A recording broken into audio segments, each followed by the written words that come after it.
C'est à toi. Ça marche. Bonjour à tous, donc Florian Beauvais, Société Cyberhome.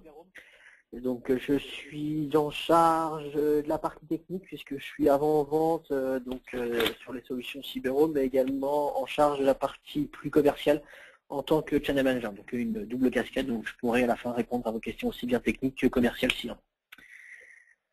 On va attaquer donc ce webinaire où on va parler des 10 plus grosses attaques qu'il y a eu au cours de la dernière année ou au cours de ces dernières années. On va prendre un exemple de certaines attaques qui sont assez parlantes et on va voir justement ce qui s'est passé et par la suite donc les problématiques que l'on rencontre par rapport à ces attaques-là et voir derrière comment justement Cyberhome peut répondre à ces différentes problématiques de sécurité.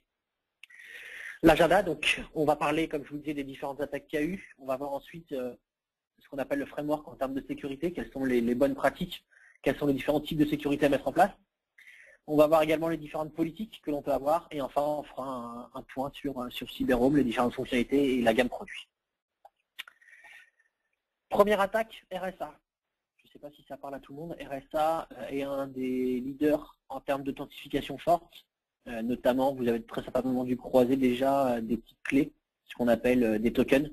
Les tokens RSA qui vous permettent d'avoir un mot de passe temporaire et unique basé sur des algorithmes, ce qu'on nous appelle les OTP, les One-Time Passwords, et qui donc permettent d'avoir un niveau de sécurité supplémentaire lorsque vous authentifiez. Alors, ces solutions RSA peuvent être implantées sur différents sites web, mais également sur des sites applicatifs ou autres.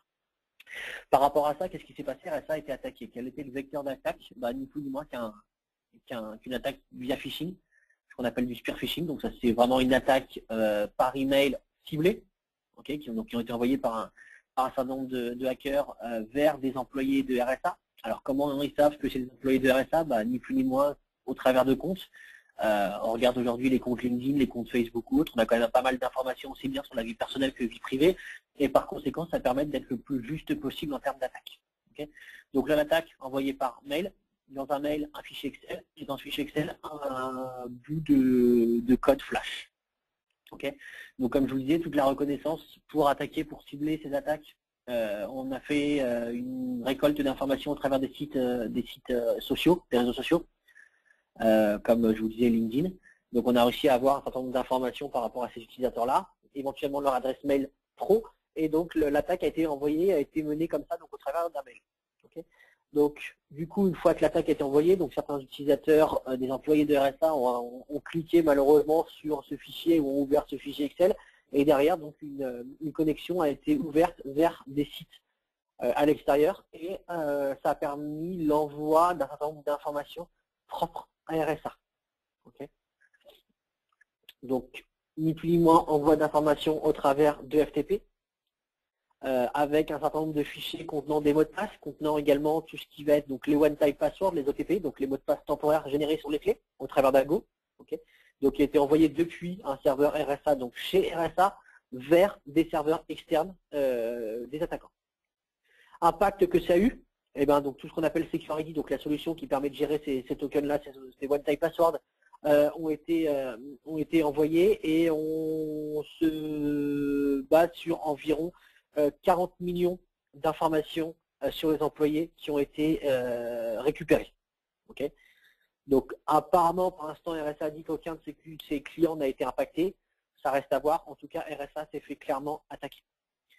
Derrière, la répercussion que ça a eu, une dépense d'environ 66 millions de dollars pour justement sécuriser encore plus et bloquer cette brèche qu'il y a eu. Deuxième attaque, Dropbox. Je pense que là, si RSA ça ne parlait pas à certains, je pense que Dropbox parle beaucoup plus. Qu'est-ce qui s'est passé avec Dropbox? Dropbox est également fait attaquer, encore une fois au travers du spam. Donc l'envoi d'un spam à un ou plusieurs employés. Par conséquent, derrière, donc c'est un lien dans un message, dans un email, récupération d'informations, connexion sur un site extérieur. Okay, donc du coup, récupération de mots de passe qui ont été utilisés pour accéder à différents comptes pour les employés de Dropbox, et notamment un certain nombre d'informations contenant des projets. Okay, donc le fait de cette attaque-là, encore une fois, attaque ce qu'on appelle ciblée, vers Dropbox, vers des employés de Dropbox, pour récupérer nom d'utilisateur et mot de passe des différents utilisateurs ou employés de Dropbox qui sont également utilisés sur d'autres sites.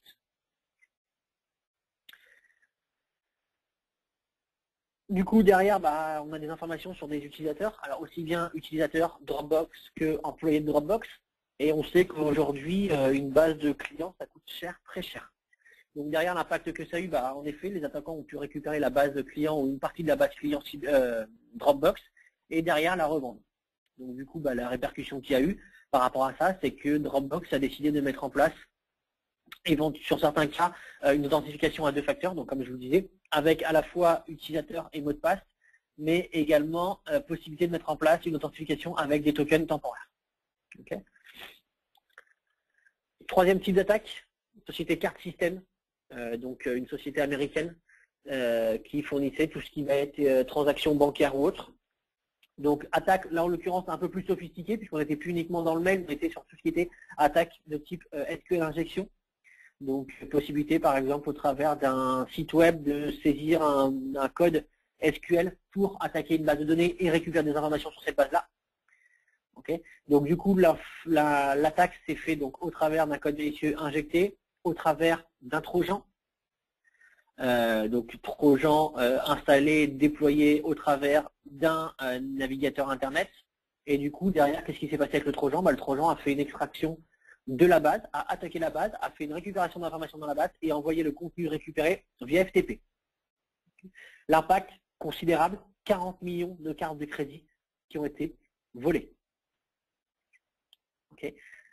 Répercussion par rapport à ça, la boîte a fermé. Donc Card System a déposé bilan, a été racheté en fait par une autre compagnie, mais a été fortement secoué par cette attaque-là. Epsilon, pareil, société qui a été donc attaquée. Alors là, c'est encore un peu plus classique. Il y a différents types d'attaques qui ont été attaqués, mais encore une fois, on était sur du phishing avec un mail envoyé contenant un code et un lien vers un site web qui contenait du code malicieux. Derrière, les attaquants, les hackers ont utilisé ce qu'on appelle les APT, les Advanced Persistent Threats, donc une attaque ciblée au travers d'un keylogger et d'un virus qui était le Win32, blklc.img. Donc derrière, dès que l'utilisateur saisissait des informations, que ce soit le login, mot de passe, sur tel ou tel site, toutes les frappes clavier étaient enregistrées dans un fichier. Et ce fichier-là était envoyé derrière vers des serveurs externes et récupéré par les attaquants. Okay. Encore une fois, un nombre inconsidérable d'informations récupérées, comme des noms d'utilisateurs, des noms de clients, adresse mail, et derrière donc des clients type Tivo, MoneyGram, tout ce qui va être Marriott ou autre. Répercussion, encore une fois, une grosse perte financière, estimée à environ 4 milliards de dollars pour la clientèle et notamment une grosse faille de sécurité. Autre type d'attaque, celle-là un petit peu différente, l'attaque du département des affaires des vétérans aux États-Unis. Comment ça se passe? Là, c'est une attaque ni plus ni moins avec une base qui était stockée sur un ordinateur portable sur un disque dur externe. Donc là, on n'est plus dans une attaque ciblée, mais on est plus dans un problème de sécurité périmétrique. Puisqu'encore une fois, c'était un problème par rapport à une sécurité physique qui a été détectée et qui a causé cette attaque-là. Et derrière, en plus de ne pas forcément filtrer la sécurité physique, derrière, on avait un niveau de sécurité qui était très faible puisque toutes les données stockées sur cette base-là, sur cet ordinateur-là, étaient en clair. Donc aucun moyen de chiffrement, donc du coup, n'importe qui récupérait ces informations, pouvait les utiliser et en avoir connaissance. Les impacts qu'on a eu, un certain nombre d'informations, encore une fois, qui ont été volées, concernant des noms, des numéros de sécurité sociale et des informations personnelles. On est sur une perte estimée entre 100 et 500 millions de dollars. Le New York Times, pareil. New York Times, donc une attaque, encore une fois, par spear phishing. Donc le spear phishing, c'est vraiment une attaque ciblée. Par exemple, j'arrive à détecter les méthodes de fonctionnement, les habitudes d'un utilisateur. Alors encore une fois, au travers d'informations que je peux récupérer sur Internet, sur différents sites de réseaux sociaux, encore une fois LinkedIn, Facebook. Et derrière, je vais être capable, par exemple, de vraiment faire une attaque ciblée, pensant que le mail qui va être reçu correspond vraiment à un mail légitime. Exemple, vous faites une commande de billet de train sur Voyage SNCF.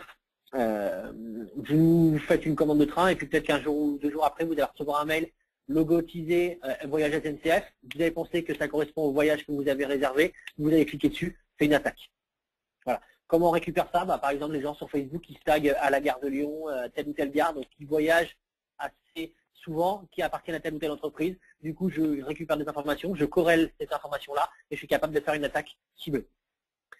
Du coup, par rapport au New York Times, des emails avec des liens contenant donc du phishing ont été envoyés vers certains utilisateurs. Okay. Derrière, les utilisateurs qui ont cliqué sur ce lien-là ont récupéré des malwares. Des malwares ont été installés sur différentes machines. Alors, on a dénombré environ 53 types de malwares. Et ces malwares ouvraient ce qu'on appelle une backdoor. Donc, backdoor, possibilité de rentrer sur telle ou telle machine au travers d'une porte dérobée. Et par conséquent, les attaquants avaient du coup accès directement au réseau du New York Times et pouvaient prendre la main sur toute l'infrastructure, tous les serveurs contenant les informations du Times. Encore une fois, vol d'informations spécifiques, donc adresse email, documents spécifiques, 53 machines d'employés du Times ont été parcourues. Et derrière, du coup, répercussion, donc blocage de tout ce qui était machine compromise. Derrière, du temps et de l'argent pour tout ce qui était détection et suppression des backdoors, changement du mot de passe et éventuellement mise en place de nouvelles solutions de sécurité. Facebook, pareil, je pense que assez connu. On avait possibilité, une faille qui était découverte, qu'on avait possibilité quand on faisait un upload pour retrouver des amis, on a possibilité d'uploader son carnet d'adresse dans Facebook. Donc possibilité d'uploader tout ce qui est liste de contacts ou carnet d'adresse dans Facebook. Et du coup, Facebook va être capable de faire un match et de voir si telle ou telle adresse mail correspond à tel ou tel utilisateur inscrit sur Facebook. Par rapport à ça, Facebook a rencontré un bug. Et si on téléchargeait une archive de son compte Facebook, on a ce qu'on appelle le Download Your Information, le DYI. Donc, le permettait d'avoir des informations et des numéros de téléphone, différents contacts au travers de Facebook. Donc, en fait, je uploadais, mais derrière, il y avait un bug ou une faille qui permettait de récupérer des informations de tierces personnes et pas forcément par rapport aux informations que nous, on avait uploadées. Donc, du coup, pareil, on a eu des millions d'adresses email, des millions d'informations concernant des millions d'utilisateurs qui ont été récupérés. Et du coup, automatiquement, Facebook, qu'est-ce qu'il a fait? Il a désactivé cette fonctionnalité.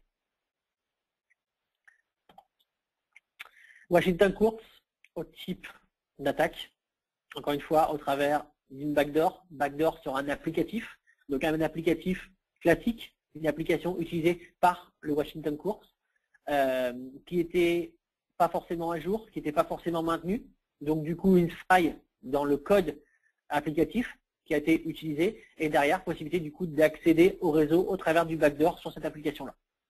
Impact, 160 000 numéros de sécurité sociale et 1 million de numéros de permis de conduire. Répercussion, bien évidemment, dans ce cas-là, on met à jour et on patch l'applicatif. La NSA, je pense que pareil, vous en avez entendu, National Security Agency. Pareil, une attaque de la NSA pour récupérer un certain nombre d'informations sur les machines de la NSA. Encore une fois, ce qui a été utilisé ici, c'est tout ce qui est social engineering, pour récupérer tout ce qui était mot de passe et username par rapport à différents utilisateurs ou différentes informations stockées à la NSA. Okay. Derrière, on a récupéré des informations, on a récupéré des comptes propres de la NSA pour derrière avoir les droits nécessaires pour pouvoir parcourir la NSA et les différentes informations stockées.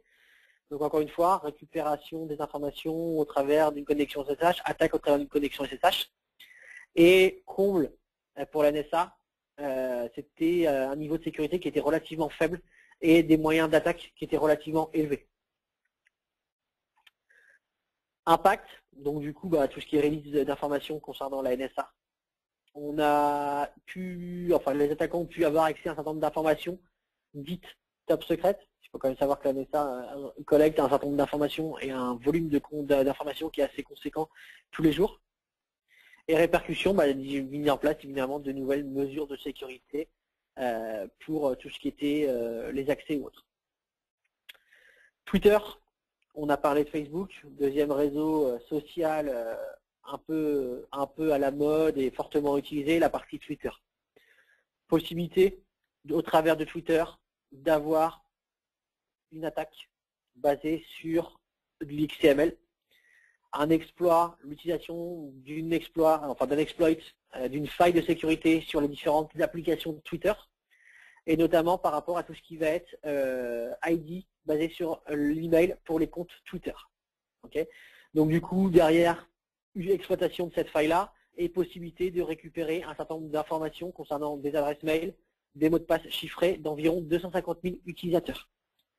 Et derrière Twitter, je ne sais pas si vous vous souvenez, moi j'ai reçu une mail comme quoi vous demandez de changer votre mot de passe. Okay.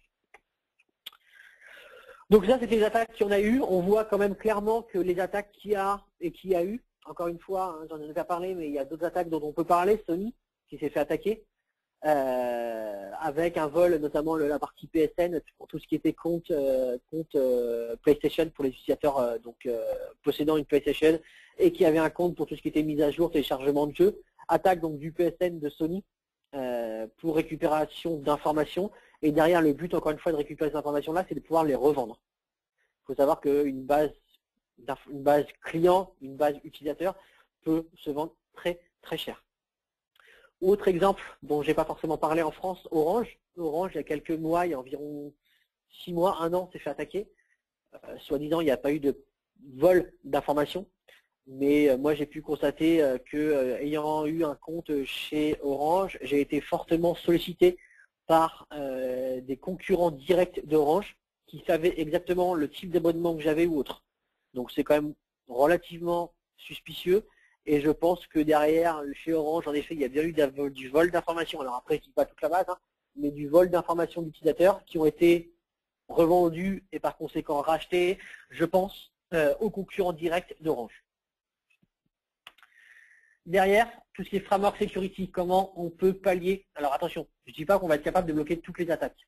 Parce que les attaques, c'est un peu le jeu du chat et de la souris. Mais ce qu'il faut, c'est être proactif, être capable de bloquer et de couvrir le maximum d'angles d'attaque que l'on peut avoir. Qu'est-ce que c'est? Avoir une bonne sécurité au niveau de son réseau, avoir des applications qui sont à jour, être capable, par exemple, tout à l'heure on parlait d'attaques de type SQL, d'être capable de bloquer tout ce qui va être code ressemblant à une attaque SQL. Bref, il faut être capable de couvrir le plus possible les différents angles d'attaque que l'on a et ne laisser que pas ou peu de marge de manœuvre aux attaquants. Après, je dis, encore une fois, on n'est jamais à l'abri qu'il y ait une faille qui soit exploitée, mais il faut être capable d'être le plus proactif possible. Par rapport à ça, les différents frameworks par rapport à la sécurité, qu'est-ce que c'est? Comment et qui peut accéder au réseau d'entreprise depuis un réseau extérieur? Donc j'identifie les besoins, je limite les accès extérieurs vers mon réseau. Comment on peut accéder aux différents nœuds de mon entreprise au travers de différents sites? Par exemple, j'ai du multisite, du VPN site à site. Est-ce que je laisse tout ouvert ou est-ce que j'autorise et je limite que certains flux au travers de mes tunnels VPN? Qui peut accéder à Internet depuis le réseau de l'entreprise? Encore une fois, on a vu que les attaques, c'était quand même pas mal d'attaques au travers de spam. Mais le spam du spear phishing, c'est un lien dans un mail. Si je clique sur le lien, je me connecte vers un site malicieux ou contenant du code malicieux capable de récupérer des informations. Donc, ok, j'ai un filtrage à faire sur du flux entrant, mais j'ai également un filtrage à faire sur du flux sortant. Et qui accède à Internet, donc pareil, depuis l'entreprise. Derrière, les différentes mesures à implémenter, tout ce qui va être intégrité, confidentialité, disponibilité et continuité. Donc, intégrité des différentes données. La confidentialité, est-ce que j'ai des informations qui sont critiques? Donc du coup, est-ce que je vais faire un focus sur ces applications, sur ces documents-là, par exemple en les chiffrant, en mettant en place éventuellement une solution de DLP pour savoir si telle ou telle information va transiter au travers de différents vecteurs, de la messagerie instantanée, du FTP, du mail ou autre. Et derrière, en cas d'attaque ou autre, est-ce que je suis capable d'avoir quand même derrière de la continuité et d'avoir toujours un bon taux de service et de disponibilité. Comme je vous disais, les différentes politiques que l'on peut avoir. Première étape, dessiner proprement son réseau, les différents nœuds que l'on peut avoir, la sécurité au travers donc, de son réseau et de ses différents équipements. Comme je vous disais également, trouver les différents points d'attaque, augmenter, implémenter, mettre en place des confidentialités par rapport à des mots de passe, par rapport à un mot de passe classique, pas copier ou mettre un post-it au dos du clavier comme j'ai déjà vu pour avoir un mot de passe qui est stocké et pas l'oublier. Okay. Mettre en place également l'authentification derrière. Par exemple, chez Cyberhome, on est capable de mettre en place l'authentification pure et dure sur chaque flux sortant.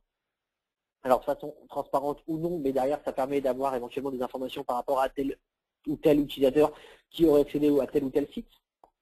Protection contre ce qui va être, tout ce qui va être snooping, également tout ce qui va être sécurité physique. Alors là, on ne peut pas faire grand chose, mais c'est un des points à prendre en considération. Avoir également ce qu'on appelle un PRA. Si vous avez un site qui tombe, d'avoir quand même de la continuité derrière. Avoir également un niveau de sécurité non plus périmétrique, mais au niveau des applications. Patcher, être capable de faire du filtrage applicatif pur et dur. Par exemple, j'ai des applications, moi, qui sont utilisées à but professionnel. Toutes les autres applications, est-ce que je les laisse transiter au travers de mon firewall ou est-ce que je les bloque parce qu'elles peuvent être vecteurs de fuite d'informations ou d'attaque. Et après, tout ce qui va être implémentation de la sécurité pure et dure. Donc, je vous ai dressé un petit peu un tableau des différentes attaques qu'il y avait eu, des différentes problématiques sécu que l'on a. Maintenant, nous, Cyberhome, comment on y répond? On a différentes gammes de produits qui vous permettent donc de répondre. On a 3 gammes, puisque la dernière, j'en parlerai pas forcément parce qu'elle ne va pas nous intéresser ici. La première gamme, c'est tout ce qui va être Network Security. On est capable de proposer du matériel physique ou virtuel avec une couche firewall. Et sur cette couche firewall, on va appliquer un nombre de couches de sécurité, ce qu'on appelle la partie UTM. Que ce soit du filtrage applicatif, du filtrage web, l'anti-spam, de l'IPS, de l'antivirus. Tout ça vont être capables d'être appliqués sur différents flux, sur des flux spécifiques ou sur la totalité des flux. On a également, dans le cas où on a du multisite, possibilité d'avoir un niveau de sécurité constant et égal sur tous les sites au travers d'une console centralisée. Par exemple, j'ai X sites et je veux que ma politique de sécurité soit la même sur tous les sites.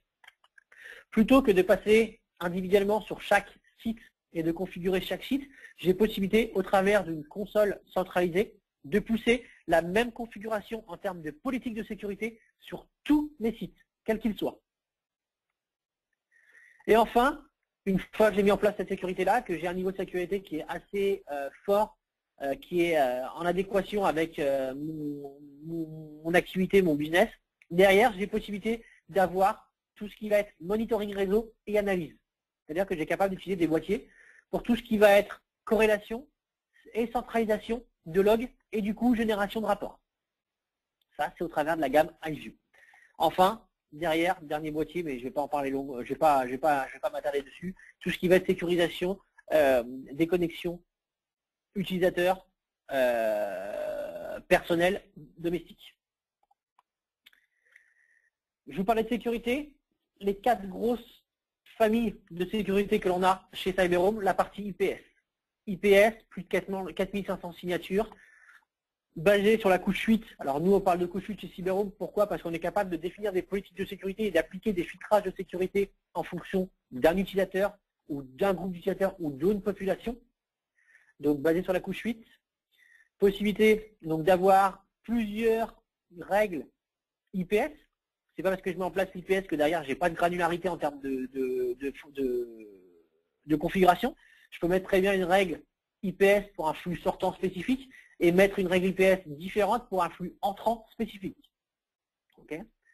Autre grosse famille, tout ce qui va être gateway, antivirus et anti-spyware, basé sur les signatures, plus de 4 millions de signatures, capable de faire du scan web et mail, donc HTTP et tout ce qui va être mail.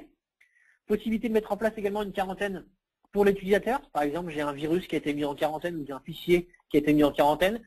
Si je ne suis pas sûr à 100% que c'est un virus, j'ai possibilité de le mettre dans une quarantaine et l'utilisateur peut accéder à ce fichier-là.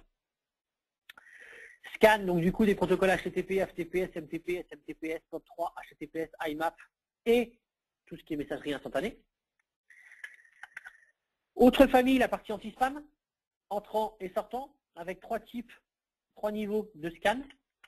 Réputation, par exemple, si j'ai un mail provenant d'un serveur qui a un serveur mail qui a une mauvaise réputation, je vais bloquer directement à la connexion. Je ne vais pas attendre que mon mail soit délivré sur mon boîtier, qu'il soit analysé et mis en quarantaine ou supprimé. Donc là, je suis capable de faire un filtrage à la connexion, de bloquer à la connexion et par conséquent, derrière, d'avoir des performances qui sont accrues sur mon boîtier puisque Par exemple, si j'ai 100 000 mails par jour, sur les 100 000 mails, j'en ai 90% qui sont du spam, je vais être capable, par exemple, de bloquer 70 ou 80 000 spams à la connexion, avant que le message soit délivré sur mon boîtier. Après, deuxième type de sécu, la partie de filtrage, la partie RBL, ce qui est standard. Et enfin, troisième, la partie RPD, le Recurrent Pattern Detection Technology, par rapport à des politiques que vous allez mettre en place. On a environ, sur les différents tests, 90% de détection de spam. On retrouve également une quarantaine en self-service pour les messages mis en quarantaine. On scanne le SMTP, SMTPS, POP3 et IMAP. Okay. Et enfin, dernière grosse famille, la partie DOS et DDoS, où je vais être capable de limiter et d'analyser et par conséquent de limiter le nombre de connexions entrantes simultanées que je vais avoir et de bloquer contre les différentes attaques qu'on a SYNFlood, TCP Flood, UDP et ISMP Flood. On s'appuie sur l'IPS pour ça et je suis également capable de détecter tout ce qui va être protocole, les protocoles anormaux ou mal formés. Toutes ces fonctionnalités sont mises à jour au travers d'un centre de sécurité propre à CyberHome. Donc toutes les mises à jour en termes de patterns antivirus, de mise à jour du filtrage URL ou autre, sont descendues par CyberHome. Comme je vous disais, filtrage web, contrôle des accès sur des sites HTTP, HTTPS, capable de bloquer également tout ce qui va être page en cache sur Google, de faire une analyse et de bloquer par conséquent les URL embarqués, bloquer les accès vers des sites contenant du code malicieux, capable de détecter et de bloquer tout ce qui va être proxy ou application de tunneling, et on fait également un filtrage sur du web 2.0. Filtrage applicatif, je suis capable de faire un filtrage par application. Par exemple, je veux faire bloquer tout ce qui va être applicatif par rapport à du peer-to-peer, par rapport à de la messagerie instantanée. Encore une fois, on fait du filtrage applicatif pur et dur. On ne fait pas du filtrage uniquement sur du port protocole, mais du filtrage par signature applicative. Comment sont catégorisées chez nous les applications?